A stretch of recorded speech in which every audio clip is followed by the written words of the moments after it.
The Gulf partners, the other Arab states, aren't that keen about having a new Palestinian state in the region. Iran felt they were put in a position with this strike that took place on April 1st against their so-called diplomatic enclave in Damascus, which is viewed as sovereign territory. I mean, we view embassies overseas as sovereign U.S. territory. So they would apply that same definition to it. So I think they view this as an attack on Iran. And so I think they felt they were compelled. And then not just the attack, but the gravity of the attack, the people that were killed in this. I mean, the top 2 or 3 IRGC Quds Force leaders in Iraq and Syria, and then a whole bunch of their minions that were important. Those were all killed. That's in very public location, visible for everybody to see. So I think they probably felt compelled to do something here. They had to respond in this. And in this case, because it was sovereign Iranian territory, they could not rely on the proxies to do their bidding here. I mean, that's always an option to them, but they had to respond themselves. I think that's the reason. I think they probably debated. They, like we've now watching the other side of the cycle here with Israel, considering how they're going to respond to this, they took some time to respond to that as well. So I can imagine there was a fairly significant debate, and I would imagine part of their discussion was, hey, we're going to do this, we're going to launch this, we're going to show capability, but we're going to do it in a way that is going to give them an opportunity to blunt it to some extent and minimize the effects on the ground.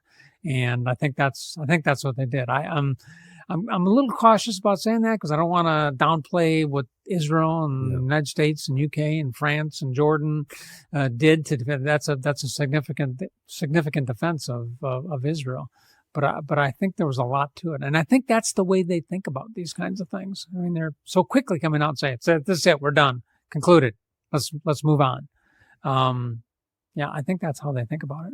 I think it was interesting in a couple of reasons, right? I mean, number one, you have their demonstration of capability, and now the reports are coming out, 50 or 70% of the projectiles, whether they be aircraft or rockets or missiles, failed in flight. Yeah. So now you start thinking, okay, well, this was great because now we learn what is their actual achievable capability, similar to what we saw with Russia and have seen over the last couple of years in Ukraine.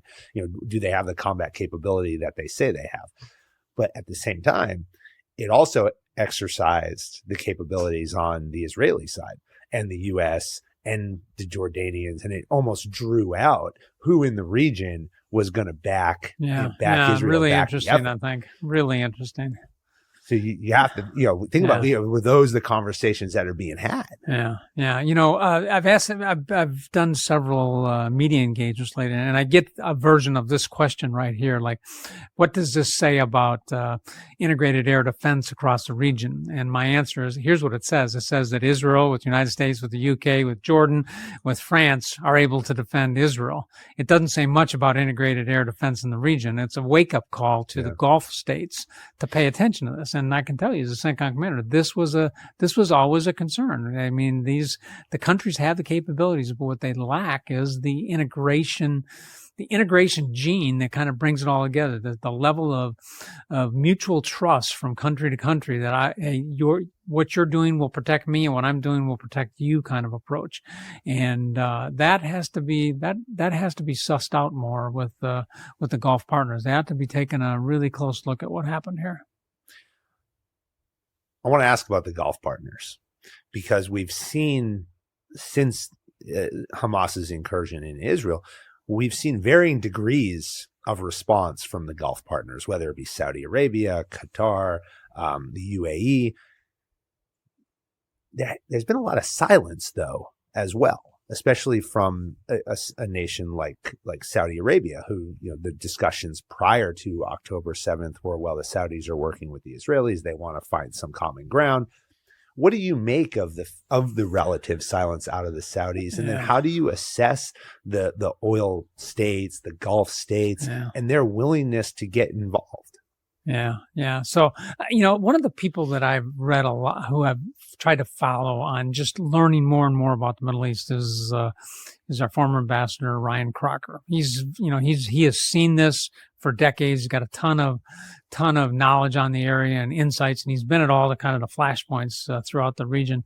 But he makes the argument, and I agree with this, and this is what, and I think this does explain it, is the rhetoric that you hear from a lot of the Gulf states about the Palestinians is always pretty strident. There is this, they speak that there needs to be a Palestinian state. The Palestinian question is an underlying, tension in the region and has to be resolved. So the rhetoric part of the approach is present. What's not present is the action part of this, and that's what we're seeing right here. And I think when you dig deep into that, you begin to see that the Gulf partners, the other Arab states, aren't that keen about having a new Palestinian state in the region. Many of them don't want Palestinians coming to their states. I mean, this is the case with Egypt. You won't find any there. Yeah, nobody's welcoming it. Yeah, nobody's welcoming them. Nobody's bringing them out. And so there is a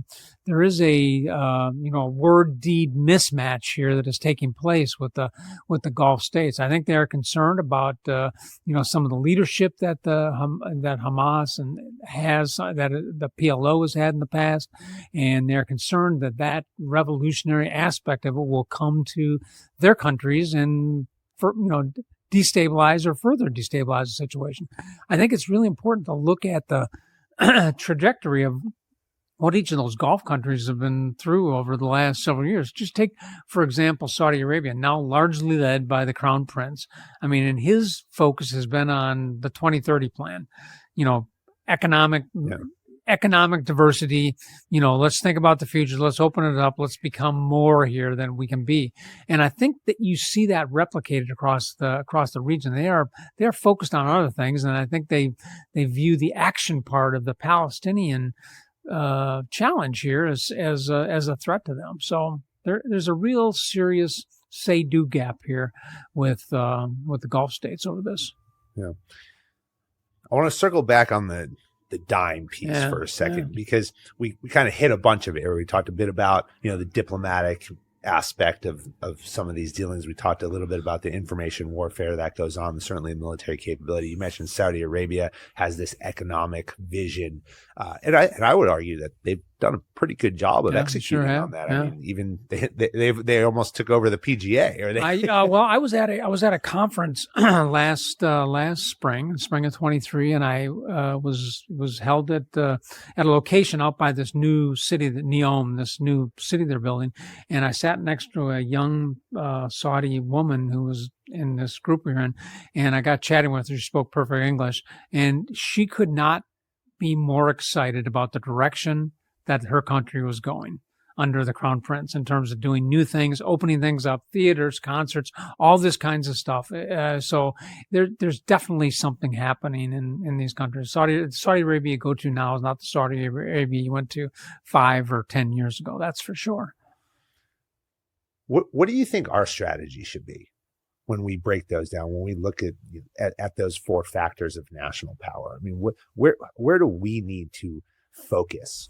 Yeah, I think one of the challenges that we've had in the Middle East, and maybe in some other areas, but definitely in the Middle East, because that's the area I know the best, is we have over-militarized a lot of our policy, our foreign policy in these areas, by large formations and the conflicts that we've been in, and we've allowed, I think, the military element of the dime to really dominate the whole American approach to the region. The organization has the most resources, has the most people that can do the most, that's very capable, knows how to plan, has kind of taken that over. And so what I think the challenge we have is getting. I mean, the strategy would be to try to get all of the dime back in balance.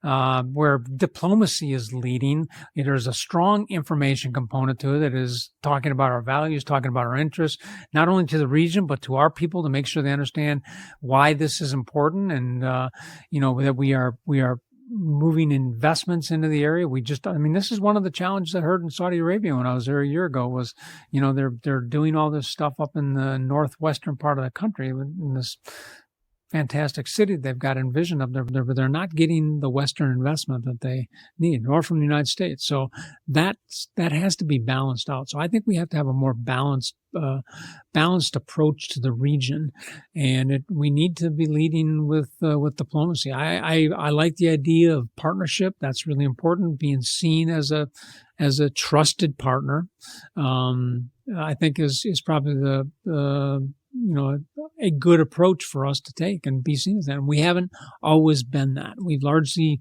been mostly a military power, and we haven't been able to bring the other elements, the other great things that come along with the United States, really to bear in that region.